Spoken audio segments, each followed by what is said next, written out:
বরিশাল বিশ্ববিদ্যালয়ের চলমান শিক্ষার্থীদের আন্দোলনের মুখে শিক্ষা মন্ত্রণালয়ের উপাচার্য অধ্যাপক ডক্টর বুচিতা শর্মী, উপাচার্য অধ্যাপক গোলাম রব্বানী এবং কোষাধ্যক্ষ মোহাম্মদ মামুনুর রশিদকে অপসারণ করেছে।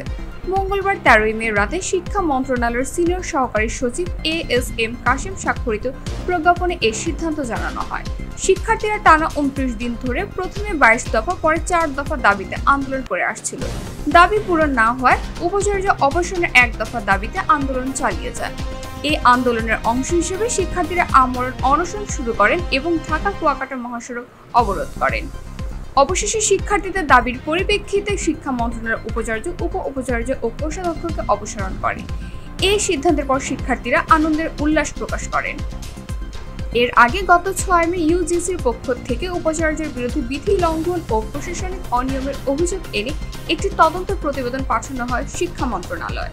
ইউজিসির তদন্ত প্রতিবেদনে বলা হয়েছে, কমিশনের অনুমোদন না দিয়ে PA2DC পদে 1 বছরের জন্য চুক্তিভিত্তিক নিয়োগ দেওয়া, যা বিশ্ববিদ্যালয় আইনের পরিপন্থী।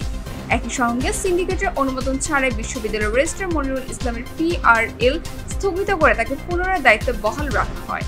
এমনকি উপাচার্য নিজের রেজিস্ট্রারের অতিরিক্ত দায়িত্ব গ্রহণ করেন, যা নজরবিহীন এবং বরিশাল বিশ্ববিদ্যালয়ের আইন 2006 এর 11 ধারা সাংঘর্ষিক।